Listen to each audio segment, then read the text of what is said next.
അപ്പോൾ ഇന്നത്തെ പരിപാടി നമ്മുടെ ചെക്കൻ്റെ കല്യാണമാണ്. വേറെ ഒന്നുമല്ല, മനസ്സമ്മത കല്യാണം. നമ്മൾ നേരെ പള്ളിയിലൊക്കെ പോയി പരിപാടി അങ്ങോട്ട് അറ്റൻഡ് ചെയ്തു. സാധാരണ ഞങ്ങൾ പരിപാടിക്ക് പോണത് നേരെ ഹോളിലേക്ക് ആയിരിക്കും, കാരണം ഫുഡ് എവിടെയാണല്ലോ. പക്ഷെ ഇതങ്ങനെ ചെയ്യാൻ പറ്റില്ല, കാരണം വെച്ചാൽ നമ്മുടെ ചെക്കനാണ്. അപ്പോൾ നമുക്ക് ഇവിടെ നിൽക്കണം. അതുകൊണ്ട് തന്നെ ഞങ്ങൾ പള്ളിയിൽ ക്ഷമിച്ചും കട്ടിച്ചും പിടിച്ചവിട്ടിരുന്നു കേട്ടോ.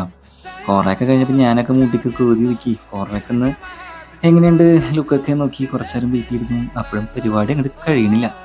പിന്നെ ചടങ്ങ് കഴിഞ്ഞപ്പോഴാണ് ഞാൻ വീഡിയോ തുടങ്ങിയത്. സ്റ്റാർട്ടിങ് ഒന്നും ഞാൻ എടുക്കാൻ നിന്നില്ല, പള്ളിയല്ലേ എന്ന് വെച്ചിട്ട്. ചടങ്ങ് കഴിഞ്ഞാൽ പിന്നെ കുഴപ്പമില്ലല്ലോ. പിന്നെ ഞങ്ങൾ നേരെ ഹോളിലേക്ക് വന്ന് നേരെ വെൽക്കം ഡ്രിങ്ക് ഒരു ഗ്ലാസ് അകത്താക്കി നേരെ പരിപാടി കാണാൻ പോയിട്ടാ. അപ്പോഴാണ് ഞങ്ങൾ അറിഞ്ഞത് ഇവിടെ കുറച്ച് കുറച്ച് ചോദ്യങ്ങളൊക്കെ ചോദിക്കുന്നത്. അതിലൊരു ചോദ്യം എനിക്കിഷ്ടമായി, അത് മാത്രം ഞാൻ ഹൈലൈറ്റ് ചെയ്തുട്ടാ. അതാണിത് ഇപ്പം നിങ്ങൾ കേൾക്കാൻ പോണ സാധനം. ഒന്ന് കേട്ടു നോക്കണം കേട്ടാ.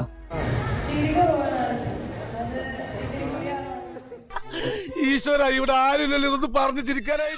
ഇതെന്ത് മറിമായും പിന്നെ ഇവിടെ കയറി വന്നത് നേരെ ചെക്കനല്ല, ചെക്കൻ്റെ അളിയൻ ചെക്കനാണ്. അവനും അവൻ്റെ ഫ്രണ്ട്സും കൂടിയിട്ട് നേരെ കയറിയിട്ടുണ്ട്, ഡാൻസ് കയറി തകർത്ത. പിന്നെ അവനെ കൊണ്ട് കഷ്ടപ്പെട്ടും 2 സ്റ്റെപ്പ് കളിപ്പിച്ചു. ഇതിൽ അളിയൻ ചെക്കൻ ആരാൻ എനിക്ക് പെട്ടെന്ന് കണ്ടോ മനസ്സിലായിട്ടുണ്ടാവും, കാരണം അവന് പറ്റാവുന്ന കാര്യം ചെയ്തു കേട്ടോ. എനിക്കത് വളരെ ഇഷ്ടമായി. എന്തായാലും ആവട്ടെ അല്ലേ, സൂപ്പറായി. പിന്നെ പെണ്ണിൻ്റെ കാര്യമൊന്നും പറയാനില്ല. പെണ്ണൊക്കെ വന്ന് പെണ്ണിൻ്റെ സൈഡിൽ നൈസാക്കി വിട്ടു. ഡാൻസൊക്കെ കൊള്ളായിരുന്നു കേട്ടോ. അത് കഴിഞ്ഞ് പിന്നെ വീണ്ടും ഈ ഡാൻസ് കണ്ടിന്യൂ ചെയ്തുകൊണ്ടിരിക്കുകയായിരുന്നു. പിന്നീടാണ് രസം വന്നത്.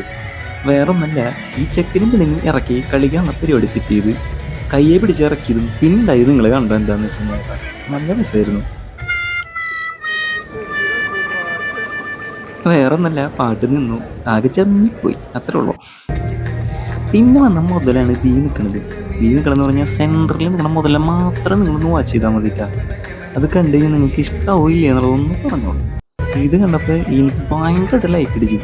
കാരണം എന്ന് വെച്ച് കഴിഞ്ഞാൽ ഇതേപോലെ ഇടുവായിട്ട് ഡാൻസ് കളിക്കുന്ന കുട്ടി ആകുമ്പോൾ വേറെ ലെവലല്ലേ. എന്ത് രസമായിട്ട് കളിക്കണം കളിക്കുന്നത്. ഈ പ്രായത്തിലും എക്സ്പ്രഷനും കാര്യങ്ങളൊക്കെ പൊള്ളി.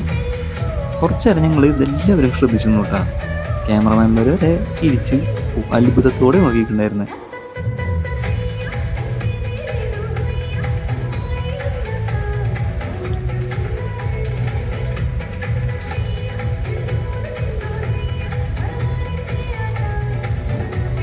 ഡാൻസ് കഴിഞ്ഞോടുകൂടിയിട്ട് പിന്നെ ഞങ്ങൾ വീണ്ടും ഞങ്ങളുടെ പരിപാടി തുടങ്ങിയിട്ടാ. വിശന്നിട്ടാണെങ്കിൽ കണ്ണുന്നുണ്ട്, നേരെ പോയി ഉള്ളതൊക്കെ എന്തൊക്കെ കിട്ടിയത് വാരി വലിച്ച് വിളമ്പി ഞങ്ങളിവിടെ അടി തുടങ്ങി.